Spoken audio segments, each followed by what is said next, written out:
चलिए आज हम लोग क्या जानेंगे। शायद हम लोग पढ़े थे average value of alternative current पढ़ लिए थे, और आज हम जानेंगे root mean square value of alternative current. जो प्रत्यावर्ती धारा के वर्ग का जो मध्य मूल मान होता है उसके बारे में चर्चा करेंगे, क्योंकि हम एवरेज या मीन वैल्यू पढ़ चुके थे अल्टरनेटिव करंट का। तो हम लोग हेडिंग डालते हैं root mean square value of alternative current. भाई हेडिंग डाले तो root mean square value of alternating current. Alternating current इसी को हम कहते हैं IRMS,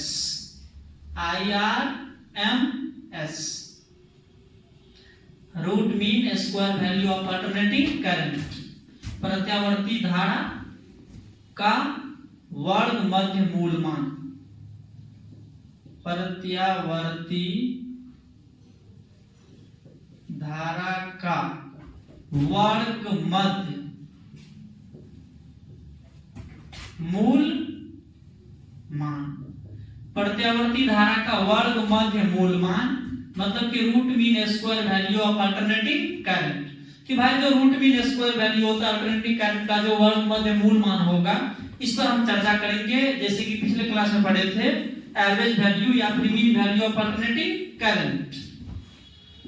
तो भाई जो रूट मीन स्क्वायर वैल्यू होता है ये होता क्या है, मतलब प्रत्यावर्ती धारा का जो वर्ग मध्य मूल मान होता है ये होता क्या है। बता दूं कि प्रत्यावर्ती धारा के पूरे एक चक्र के लिए धारा का जो होता है, जो प्रत्यावर्ती धारा होता है उसके पूरे एक चक्र के लिए धारा के औसत मान के वर्ग को प्रत्यावर्ती धारा का वर्ग मध्य मूल मान कहते हैं।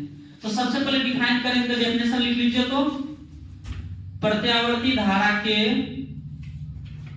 पूरे एक चक्र के लिए, प्रत्यावर्ती धारा के पूरे एक चक्र के लिए धारा के वर्ग के औसत मान के वर्गमूल को, धारा के वर्ग के औसत मान के वर्गमूल को धारा का वर्ग मध्य मूल मान कहते हैं। धारा का वर्ग मध्य मूल मान कहते हैं। अच्छा, इसीलिए मुझे बताइए प्रत्यावर्ती धारा का शायद समीकरण हम लोग पढ़े हैं। क्या होता है प्रत्यावर्ती धारा का समीकरण? हम कह सकते हैं प्रत्यावर्ती धारा का समीकरण, प्रत्यावर्ती धारा का समीकरण। भाई बता दो प्रत्यावर्ती धारा का समीकरण क्या होता है। I बराबर I not sine omega T. अच्छा, I बराबर I not sine omega T में होता है जहां I नॉट क्या चीज है? I नॉट धारा का शिखर मान। क्या भाई? धारा का शिखर मान। शिखर मतलब पीक वैल्यू, मतलब उच्चतम मान, सबसे अधिकतम मान, शिखर मान है। अच्छा, इसी के साथ साथ हमें तो निकालना है IRMS, मतलब कि प्रत्यावर्ती धारा का वर्ग मध्य मूल मान। तो हम बात करते हैं डेफिनेशन से। नाउ फ्रॉम डेफिनेशन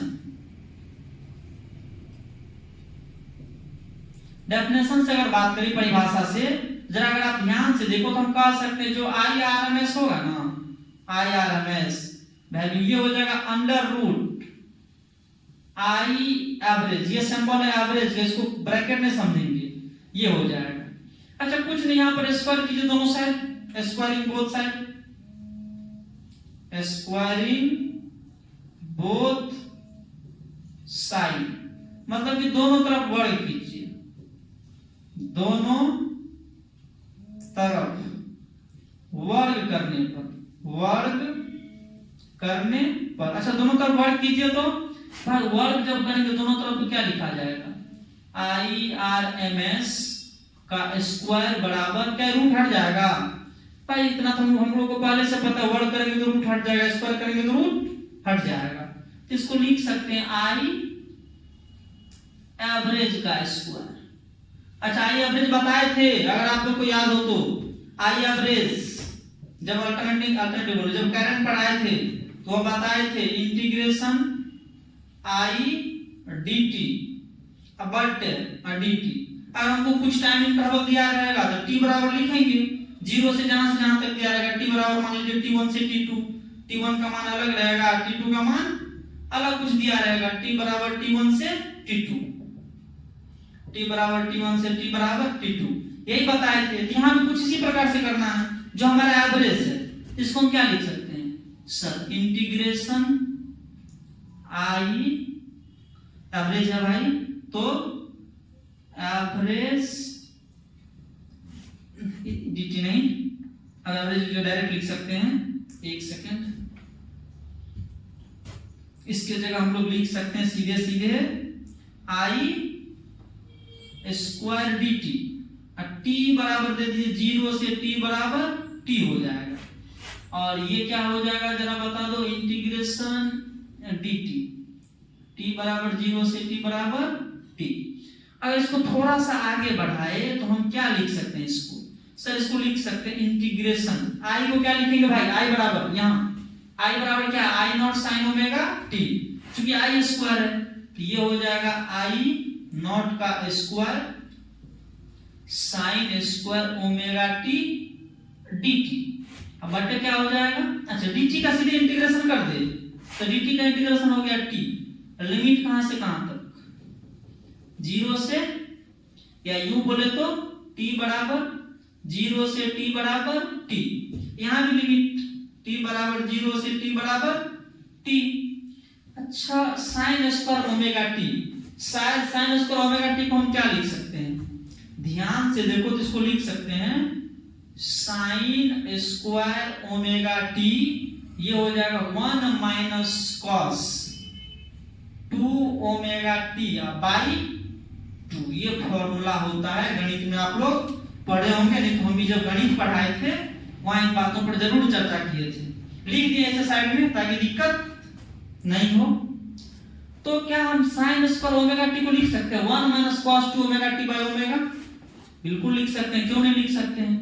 तो इसको लिखेंगे इंटीग्रेशन, क्या हो जाएगा भाई, इंटीग्रेशन आई नॉट, अच्छा एक चीज पहले आई नॉट को बाहर निकाल दे, पहले आई नॉट को बाहर निकालिए, आई नॉट आ गया बाहर, आई नॉट स्क्वायर, यह आ गया sign square omega T by omega T dt by क्या हो जाएगा, upper limit minus lower limit, upper limit हो गया t या माइनस 0। चलिए बहुत अच्छा, इसको एक स्टेप और आगे बढ़ाइए तो हम लिख सकते हैं t माइनस 0 तो t ही कहलाएगा, तो सीधे सीधे लिख देंगे I naught square by t integration sine square omega t dt। अभी हम बात किए, अच्छा लिमिट कहां से कहां तक, t बराबर 0 से t बराबर t।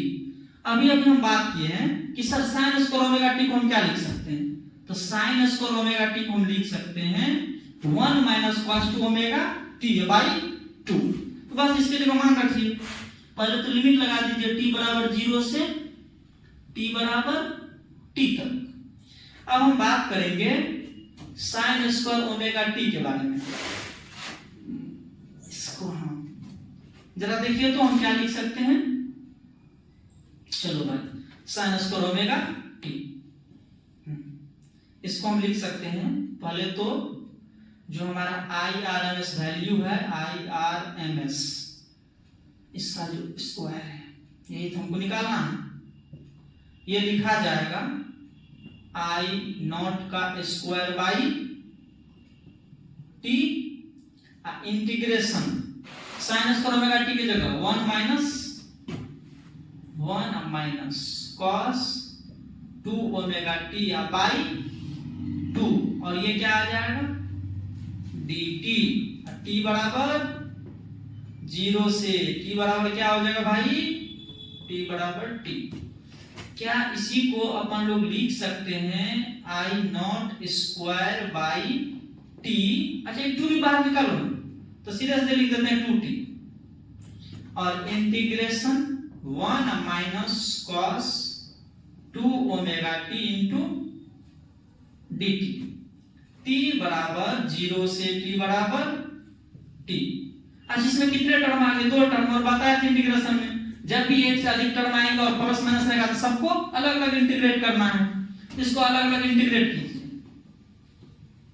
ये आ जाएगा आई नॉट का स्क्वायर बाई 2t, चूंकि पहले से कांस्टेंट है, इसको इंटीग्रेट करिए तो हम कह सकते हैं, क्या कह सकते हैं सर, इसको जब इंटीग्रेट करेंगे तो हम लोग इसको लिख सकते हैं इंटीग्रेशन dt। 1 का इंटीग्रेशन क्या भाई dt लिख दिए, मल्टीप्लाई करिए वही चीज रहेगा, minus integration cos 2 omega t dt और लिमिट लगा दो t बराबर 0 से t बराबर t, t बराबर 0 से t बराबर t। अब अगर हम इंटीग्रेशन किए हैं तो इसको और आगे बढ़ाइए, I naught square by 2t, dt का इंटीग्रेशन बादलो, dt का इंटीग्रेशन हो जाएगा t, ये हो गया t। हालांकि हम डायरेक्ट यहाँ पर कैपिटल t लिख सकते थे, t लिमिट लगाओगे तो t से 0 फिर वही चीज आ जाएगा कैपिटल T, लेकिन हम कर दिए ताकि कोई कंफ्यूज ना हो। t बराबर 0 से t बराबर t अब माइनस, अच्छा cos का इंटीग्रेशन, cos का हो जाता है शायद sin cos 2 ओमेगा t। तो यहाँ पर देखिए कांस्टेंट क्या, ओमेगा भी कांस्टेंट है और 2 भी कांस्टेंट है। तो जब भी किसी त्रिकोणमितीय फंक्शन को इंटीग्रेट करना हो तो हम क्या करते हैं, त्रिकोणमितीय फंक्शन को इंटीग्रेट करेंगे। अगर उसके एंगल में कोई कांस्टेंट हो तो फंक्शन को इंटीग्रेट कर कांस्टेंट से भाग दे देते हैं। तो यहाँ पर भी वही करेंगे, cos का इंटीग्रेशन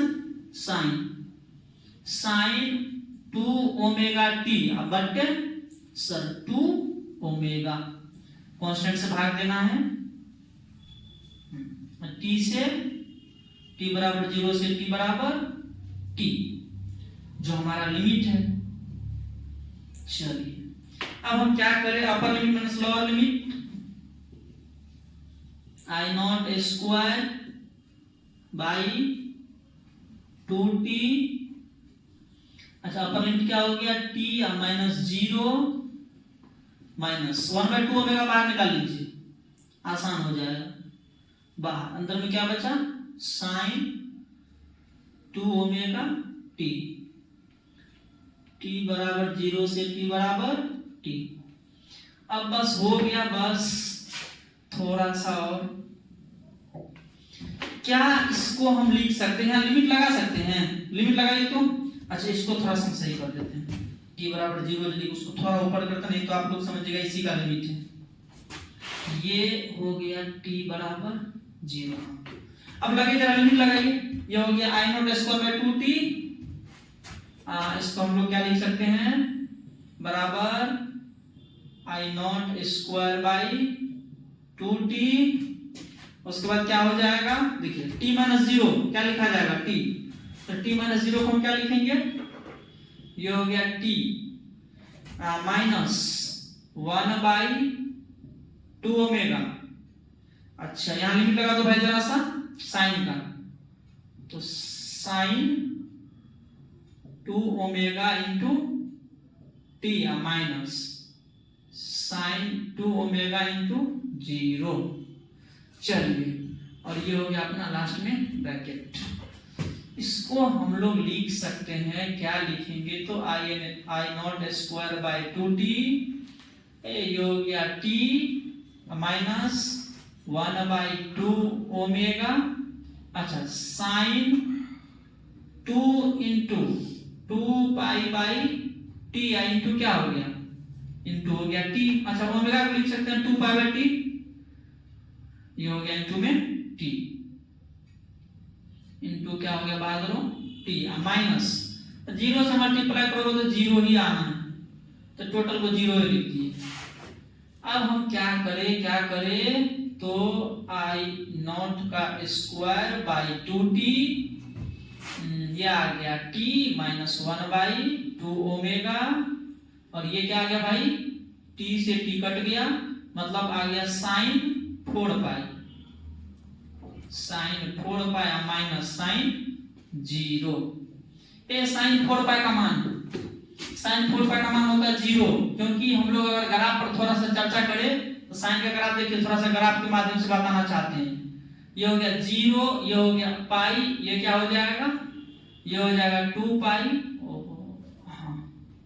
ये हो जाएगा हमारा 3 पाई, और ये क्या हो जाएगा, देखिए 0 पर आ रहा है, तो साइन 4 पाई क्या हो जाएगा, इसका भी मान हो गया 0। और साइन 0 तो ऑलरेडी 0 होता है, तो हम इसको क्या लिख सकते हैं सर, इसको लिखा जा सकता है I naught square by 2t into t minus 1/2 omega into 0 minus 0, 0 0 0 हो गया, इसको मल्टीप्लाई वही हाल हो जाएगा, मतलब I naught square by 2t into क्या हो गया टी माइनस 0। यहां से भी इस टी को काट सकते हैं, कोई दिक्कत नहीं है, कोई हर्ज नहीं है, या नहीं काटेंगे तो ऐसे लिख दीजिए I naught square by 2t into t, अब काट दीजिए, लो बात तो वही है, मतलब जो IRMS वैल्यू आया, IRMS स्क्वायर लगा दो, ये आ गया है आई नॉट स्क्वायर बाई 2।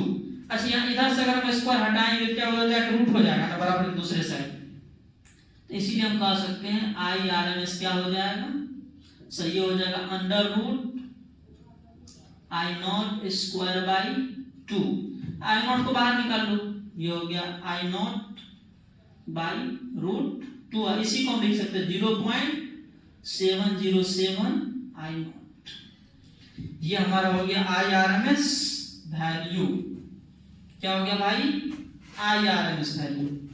तो इसको फर्स्ट में नोट करिए, IRMS वैल्यू आ गया है, इसी के साथ साथ हमारा क्या कहते हैं वोल्टेज भी आ जाता है, इसको फर्स्ट में नोट कर लीजिए। समय आपके पास 10 30 सेकंड 60 सेकंड बहुत है, इनफ है 60 सेकंड आपके लिए, तो लिख लिए होंगे। चलिए हम थोड़ा सा जान लेते हैं प्रत्यावर्ती जो वोल्टेज होता है उसका वर्ग मध्य मूल मान क्या हो जाएगा, लास्ट है, बस टेंशन नहीं लेना है, जस्ट 2 मिनट, हाँ 2 मिनट काफी है,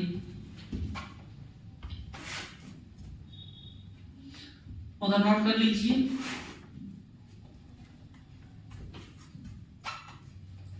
चलिए थोड़ा सा जान लेते हैं इसी प्रकार प्रत्यावर्ती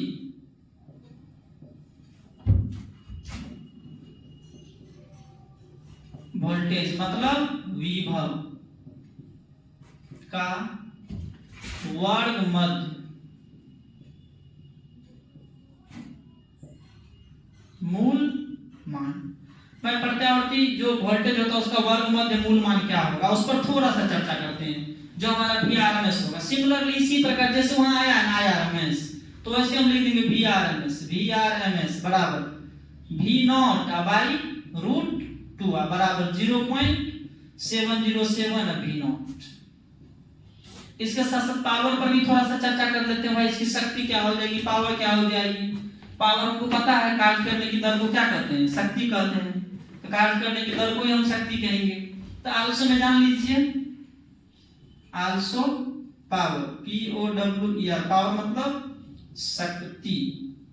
अच्छा P बराबर क्या लिख सकते हैं भाई, W बाई T, W मतलब हो गया कार्य, वर्ग को W से सूचित करते हैं, W के जगह हम क्या लिखेंगे, ये होता है हमारा I square RT by T, ये T और T कट जाएगा, क्या आ गया भाई I square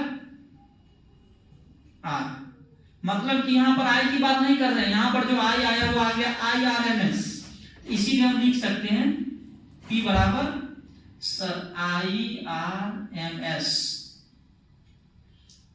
into R, IRMS का स्क्वायर इंटू R, ये हमारा पावर हो गया। अच्छा लास्ट में एक नोट भी लिख ही लीजिए जब इतना किए हैं तो, याद कीजिए हम लोग जब पढ़े थे average value of alternating current, वहां बताया थी कि एक पूर्ण चक्र के लिए जो प्रत्यावर्ती धारा का औसत मान होता है वह 0 होता है, लेकिन पूरे एक चक्र के लिए जो प्रत्यावर्ती धारा का वर्ग मध्य मूल मान होगा वह शून्य नहीं होता है। इन्हीं बातों को किस में लिख लेना है, नोट में। इसी में आप लोग लिख लीजिए कि एक पूर्ण चक्र के लिए प्रत्यावर्ती धारा का जो औसत मान होता है वह शून्य होता है, लेकिन एक पूर्ण चक्र के लिए या पूरे एक चक्र के लिए प्रत्यावर्ती धारा का जो वर्ग मध्य मूल मान होता है वह कभी शून्य नहीं होता है। तो लिख लीजिए और हम आज की क्लास यही समाप्त करते हैं। कल और कुछ पढ़ाएंगे। हाँ, जिन छात्रों का छूटा हुआ है या जो छात्र आज क्लास के लिए नहीं आ पाए हैं या जिनका एग्जाम होगा तो वह सब इस लेक्चर को देख के अपना नोट्स कंप्लीट कर लेंगे, क्योंकि अब एग्जाम के लिए क्लास बाधित नहीं होनी चाहिए और 15 दिसंबर आपका लास्ट डेट है सिलेबस समाप्त होने की, और हम प्रयास करते हैं कि 15 दिसंबर तक में आपका सिलेबस समाप्त हो जाए। चलिए ठीक। हमारा सबसे बड़ा सेगमेंट होता है ऑप्टिक्स, जो कि मैंने पढ़ा दिया आप लोग को शुरू में ही। हालांकि इस बार हम आप लोग को सिलेबस चेंज करके पढ़ाएंगे नया 12th को। तो ठीक है, तब तक के लिए यही क्लास स्थगित करते हैं। ठीक है, थैंक यू, बाय।